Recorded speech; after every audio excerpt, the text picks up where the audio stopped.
এটা তো একটা বুনো ষাঁড়, মনে হচ্ছে জঙ্গলের ভেতর থেকে কোনো জীবজন্তু তাড়া করেছে। তোকে তো এভাবে ফেলে রেখে যাওয়া ঠিক হবে না। আমি বরং তোকে বাড়িতে নিয়ে যাই, সুস্থ হলেই তুই আবার জঙ্গলে ফিরে আসিস।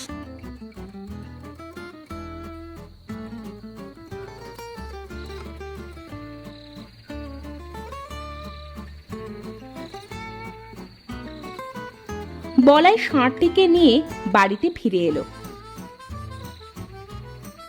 বলাইয়ের কাছে এমন নাদুস নুদুস একটা ষাঁড় দেখে তার বউ বলল, এ মা, এ কি, কার ষাঁড় কোথা থেকে ধরে আনলে? আরে গিন্নি, দেখছো না, এটা একটা বুনো ষাঁড়। মনে হয় জঙ্গলের ভেতর থেকে কোনো জীবজন্তু তাড়া করেছে, তাই জঙ্গলের বাইরে চলে এসেছে। অসুস্থ দেখলাম, তাই সাথে করে নিয়ে এলাম। ও বাবা, দেখো না, এই ষাঁড়ের মাথায় এমন চুল কেন বাবা? মানুষের মতো ষাঁড়েরও আবার চুল হয় নাকি? পাগলি মেয়ে আমার, কথা শোনো। সব ষাঁড় তো আর সমান হয় না, তাই এই ষাঁড়টা হয়তো সবার থেকে ব্যতিক্রম। এভাবে বেশ কিছুদিন হয়ে গেল। বলাই ষাঁড়টিকে খাইয়ে সেবা যত্ন করে সুস্থ করে তুলল। যা, তোকে মুক্ত করে দিলাম, তুই তোর জায়গায় ফিরে যা। ষাঁড়টিকে ছেড়ে বলাই ঘরে চলে এলো। কিছুক্ষণ পরে তারা বাইরে এসে দেখলো ষাঁড়টি যেখানে ছিল সেখানেই আছে। এ কি, ষাঁড়টাকে যে ছেড়ে দিয়ে এলে তা তো যায়নি গো। ওগো, ষাঁড়টা মনে হয় যেতে চাইছে না। মা, ষাঁড় যদি যেতে না চায় তবে ওকে রেখে দাও না, আমি ষাঁড়টার খুব যত্ন করব। গিন্নি, আমি ভাবছি অন্য কথা। ষাঁড়টি তো বাড়ি থেকে গেল না, তবে একে দিয়ে হাল চাষ করালে কেমন হয়? তা কথা মন্দ বলনি। জমিতে যদি চাষ করা হয় তবে তো আমাদের সংসারের অভাবটাও মিটে যাবে।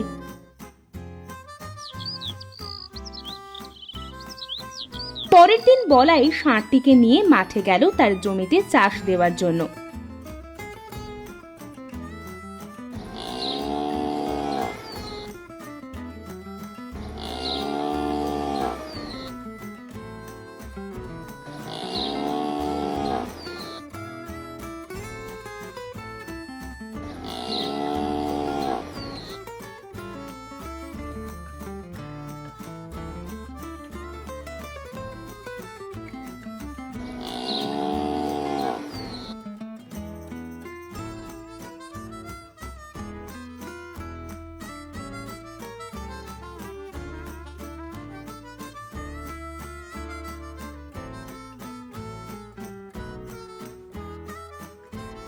ষাঁড়টিকে দিয়ে চাষ করিয়ে তাতে বলাই সরিষা বুনে দিল।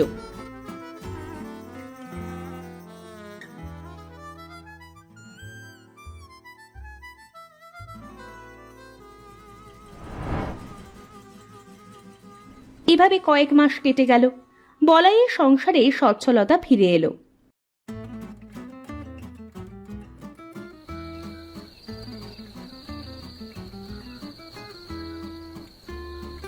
ওগো, ষাঁড়টা আমাদের জন্য বেশ লক্ষ্মী, তাই না?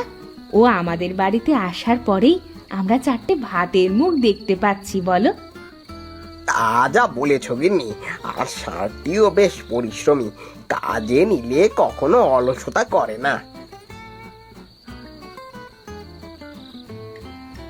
সেদিন রাতে তারা ঘুমিয়ে পড়ল।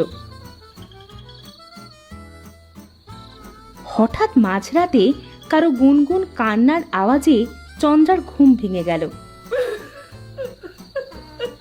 এত রাতে বাইরে কে কান্না করছে? মাকে কি ডাকবো? না না, ওরা ঘুমাক, সারাদিন কাজ করে কতই না ক্লান্ত তারা।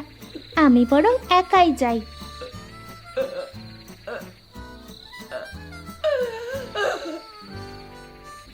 চন্দ্রা বাইরে গিয়ে দেখল তাদের বুনো ষাঁড়টির মাথায় সেই চুলগুলো সোনালি হয়ে গেছে, আর সে গুনগুন করে কান্না করছে।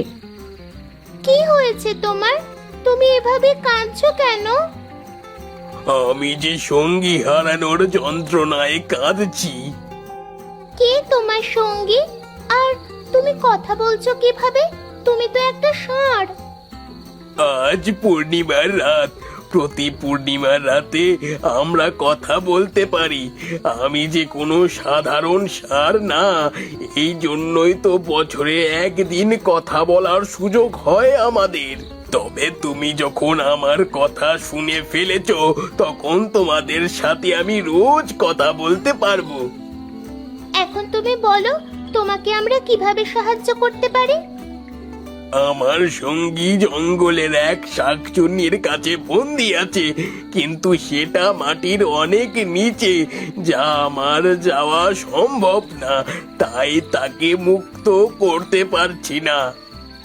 তুমি কোনো চিন্তা করো না, কাল সকালে আমরা তোমার সঙ্গীকে মুক্ত করে আনবো। তুমি এখন নিশ্চিন্তে ঘুমিয়ে থাকো।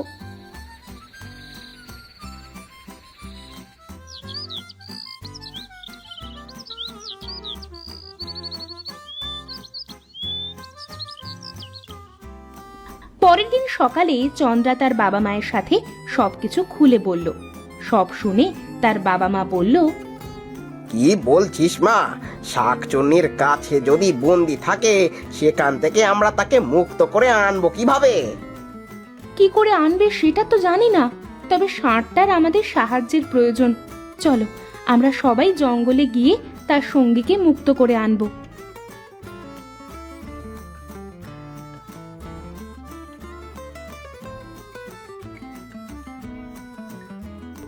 তোর এত কষ্ট, চল জঙ্গলে। আমাদের তুই দেখিয়ে দে কোথায় তোর সঙ্গী, আমরা তাকে মুক্ত করে আনবো। তোমরা সত্যি যাবে? হ্যাঁ সত্যি, চল। আর কথা না বাড়িয়ে আমরা জঙ্গলে রওনা দিই। তারা সবাই ষাঁড়টির পিছু পিছু জঙ্গলের উদ্দেশ্যে রওনা দিল।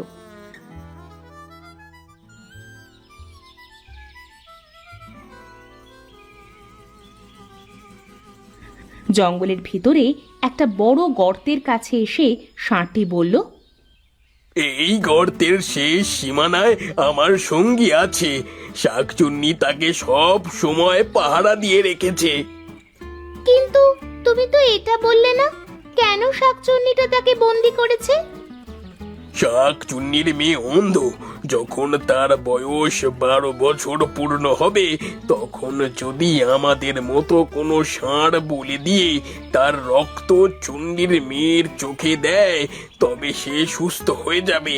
তাই সে আমার সঙ্গিনীকে আটক করেছে। কি বলছো কি? বাবা চলো, আর সময় নষ্ট করা যাবে না, আমাদের যে আবার ফিরতে হবে। দাঁড়াও, তোমরা খালি হাতে গিয়ে তাকে মুক্ত করতে পারবে না। আমার মাথা থেকে এই সোনালি চুল খুলে নাও, এটাই তোমাদের নিয়ে যাবে। সেখানে পৌঁছে আমার সঙ্গিনীর মাথায় এই সোনালি চুলটা দিলেই সে অনেক শক্তিশালী হয়ে যাবে। তখন সে শাকচুন্নিকে হারিয়ে ফিরে আসতে পারবে। গিন্নি, তুমি এই ষাঁড়টির কাছে থাকো, আমি আর চন্দ্রা যাই, এক্ষুনি ফিরে আসবো আমরা।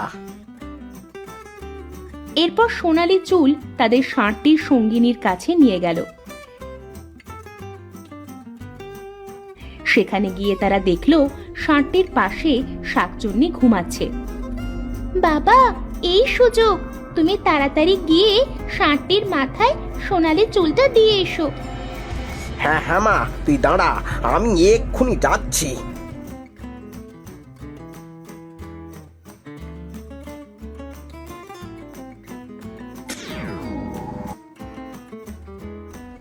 এই তোরা কে রে? আমার আস্তানায় কি করছিস? সেটা তো এখন আমি তোকে বলবো শাকচুন্নি। এতদিন আমার ওপর খুব নির্যাতন করেছিস, আজ তোর শেষ দিন।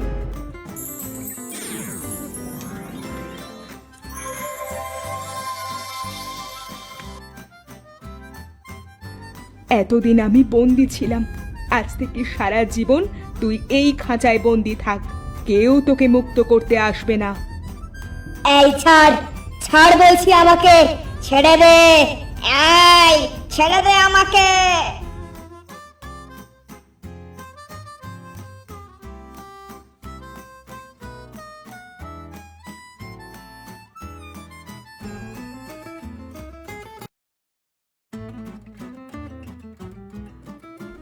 ওগো, তোমরা ফিরে এসেছো?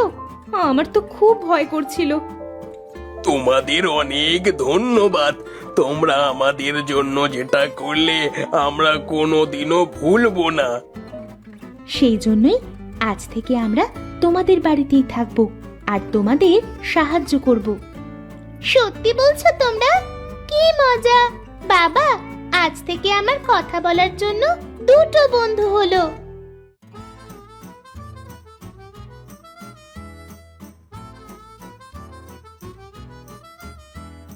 এরপর বলাই দুটো ষাঁড় নিয়ে বাড়ি ফিরে এলো আর তাদের দিয়ে মাঠে চাষ করিয়ে তার সংসারে সচ্ছলতাও ফিরিয়ে আনলো। এরপর তারা দুই ষাঁড়কে নিয়ে সুখে শান্তিতে বসবাস করতে লাগলো।